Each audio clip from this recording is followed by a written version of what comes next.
Assalamualaikum warahmatullahi wabarakatuh. Bapak Ibu sekalian berbahagia yang dirahmati Allah. Kalau kita bicara masalah UMKM di Indonesia, maka ada satu data yang menarik. Dari 64 juta usaha di Indonesia, 99,9% itu adalah usaha mikro, kecil, dan menengah. Nah, dari persentase itu, yang berbentuk mikro adalah 98,6%. Artinya di Indonesia ini adalah lebih banyak dominan usaha mikro. Maka ketika kita bicara masalah bagaimana membangkitkan ekonomi pasca pandemi ini, kita tidak akan bisa lepas bicara bagaimana mengembangkan UMKM ini, khususnya usaha mikro. Nah, masalahnya adalah usaha mikro ini terkendala dengan masalah permodalan atau pembiayaan. Bagaimana saudara-saudara kita ini mengakses pembiayaan yang terjangkau? Nah, pada kesempatan kali ini akan hadir bersama kita Pembina Teknis Perbendaharaan Negara KPPN Watamune, Muhammad Lukman Syatir, yang akan menjelaskan pada kita sekalian, ngobrol dengan kita sekalian, bagaimana rekan-rekan usaha mikro ini mendapatkan akses pembiayaan yang murah, yang terjangkau. Sehingga harapannya nanti adalah bahwa rekan-rekan ini kalau sudah mendapatkan akses pembiayaan yang murah dan juga pendampingan, pelatihan-pelatihan, mereka akan naik kelas menjadi usaha yang lebih tinggi dan kemudian bisa mengakses permodalan melalui perbankan dengan jumlah yang lebih besar.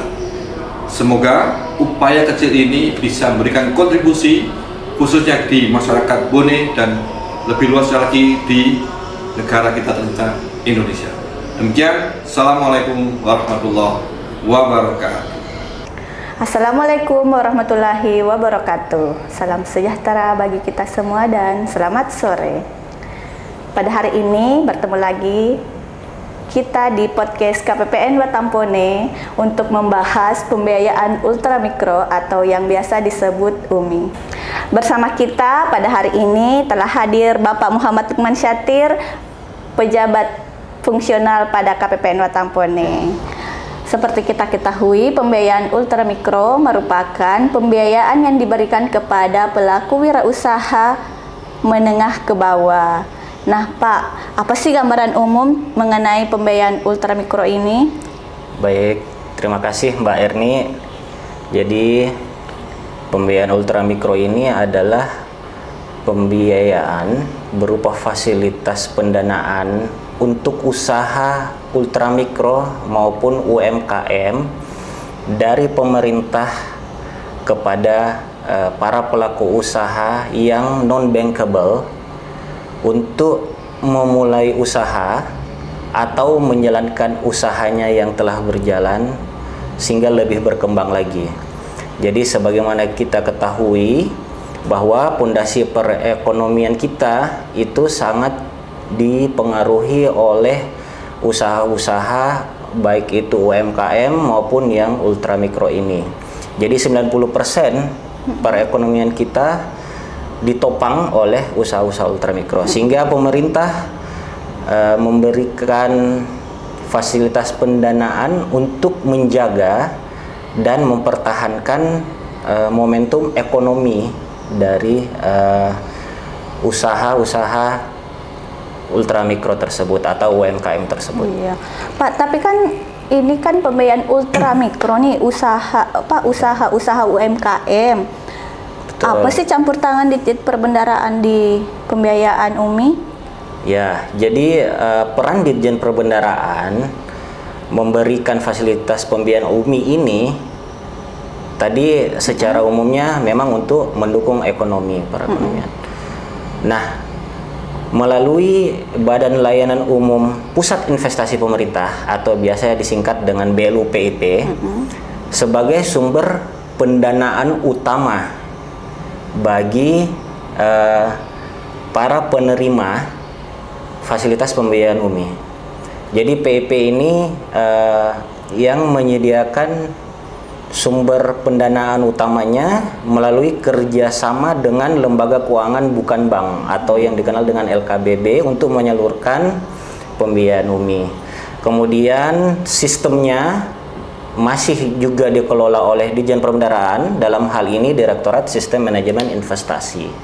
Adapun di tingkat daerah, KPPN, Kantor Pelayanan Perbendaharaan Negara, sebagai perpanjangan tangan dari pusat investasi pemerintah dalam hal melakukan monitoring dan evaluasi terkait dengan proses penyaluran pembiayaan UMI ini.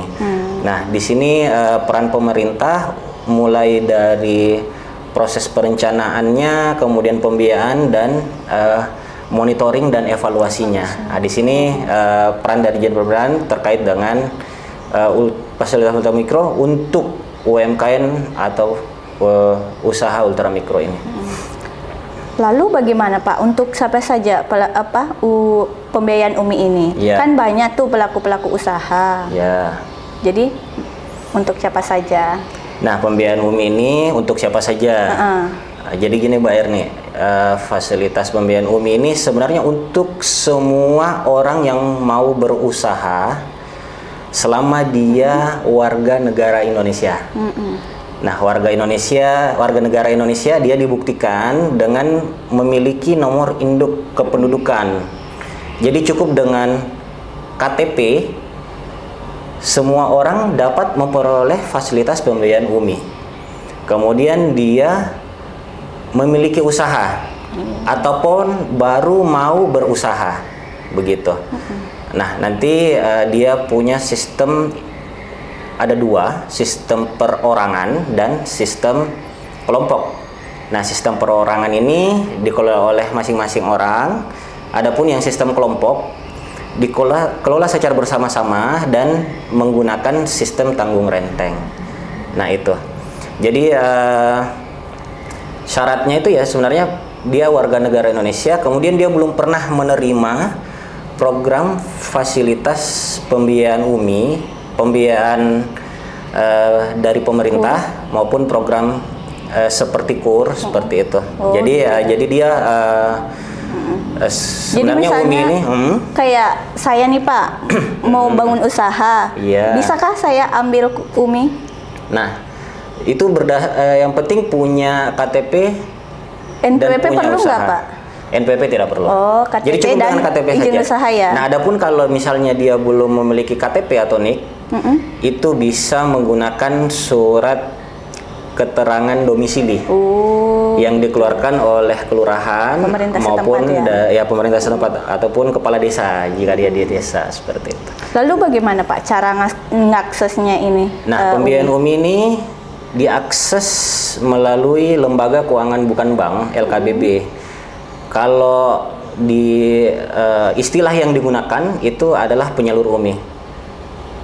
Di Indonesia ini penyalur UMI yang besar itu ada 3.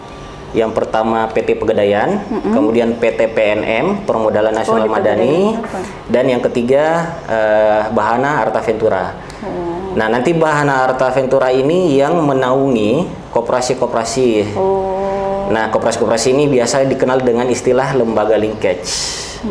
Nah, itulah sistemnya yang berjalan. Kemudian masyarakat yang ingin berusaha dan membutuhkan modal untuk usaha, maka dapat mengakses pembiayaan UMI melalui penyalur terdekat. Nah, itu betul sekali LKBB. Jadi sistem yang digunakan itu kayak bagaimana Pak? Nah, sistemnya disediakan atau dikelola oleh Direktorat Sistem Manajemen Investasi yang nanti terintegrasi dengan sistem dari LKBB yang tadi kami sampaikan. Jadi dengan antara sistemnya sistem informasi kredit program atau biasa disingkat dengan SIKP, terintegrasi dengan sistem dari penyalur tersebut. Jadi sistem-sistem dari lembaga keuangan bukan bank tadi, nah itu akan dikelola. Jadi misalnya kalau dia sudah lunas, maka sudah dapat mengambil fasilitas pembiayaan yang disediakan pemerintah lagi, misalnya seperti itu. Bisa berlanjut Pak ya? Masih bisa berlanjut lagi. Nah, itu nanti sistemnya dikelola oleh Ditjen Perbendaharaan juga, dalam hal ini sistem manajemen investasi.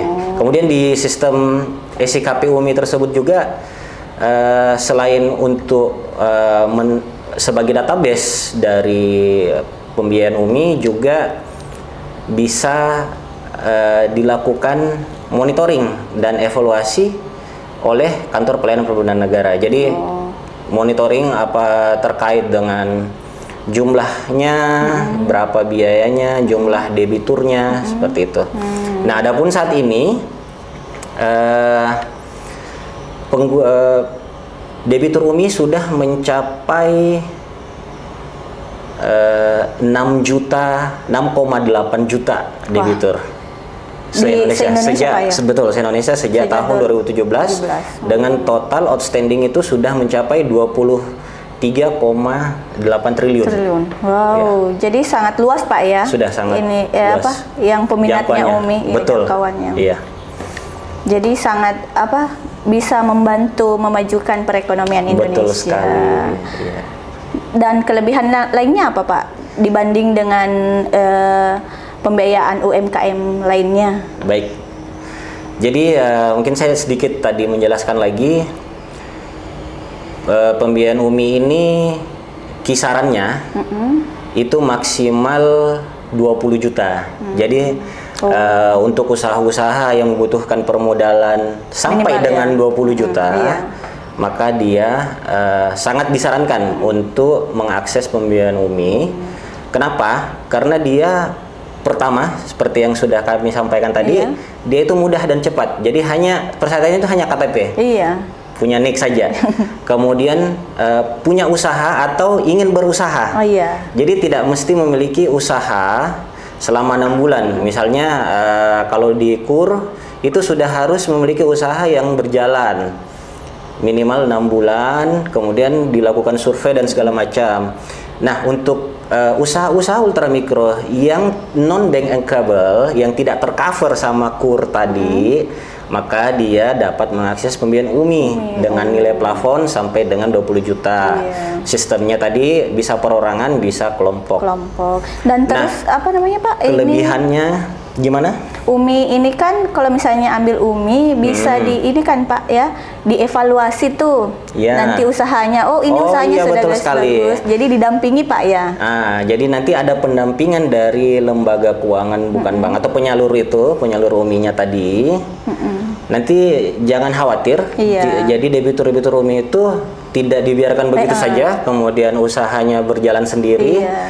Ada pendampingan dari penyalur UMI yang memberikan fasilitas pembiayaan UMI tersebut, memonitor bagaimana usaha-usaha dari debitur UMI tersebut berjalan. Jadi mulai dari dia menerima. Kemudian dari KPPN juga memiliki salah satu tugas tambahan, yaitu melakukan monitoring ataupun survei keekonomian dari debitur yang saat ini dilakukan terhadap tiga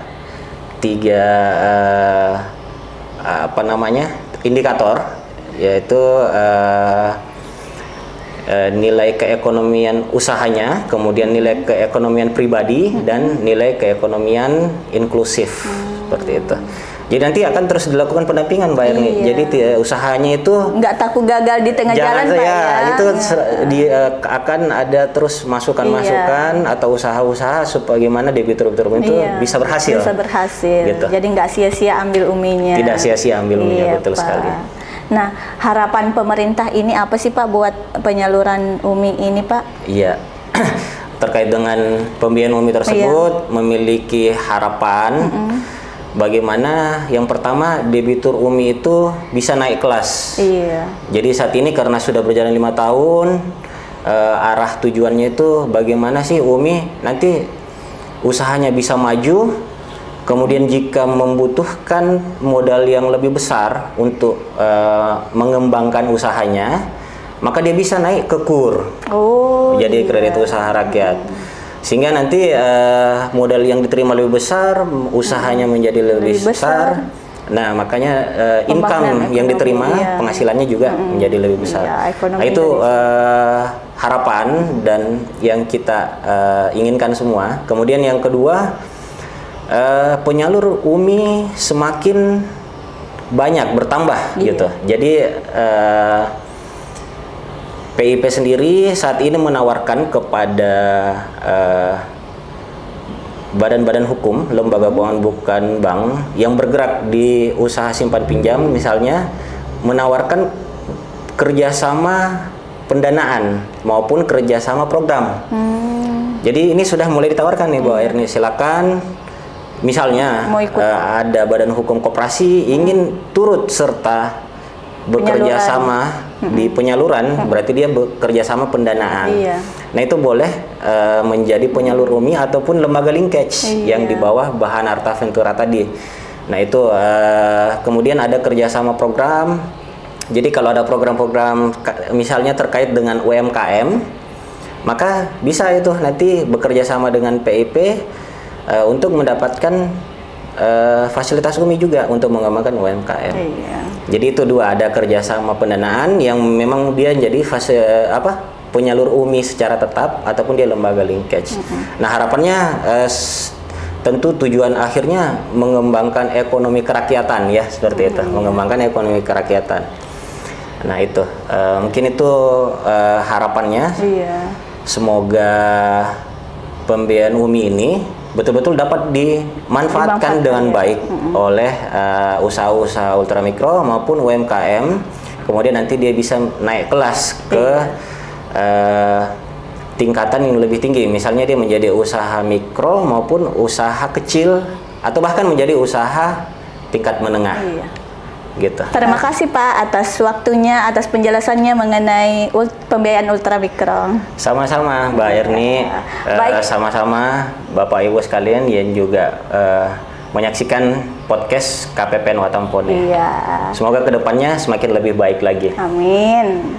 Baiklah mitra KPPN Watampone, terima kasih telah menyaksikan podcast KPPN Watampone. Sampai bertemu kembali di podcast berikutnya. Wassalamualaikum warahmatullahi wabarakatuh. Waalaikumsalam warahmatullahi wabarakatuh.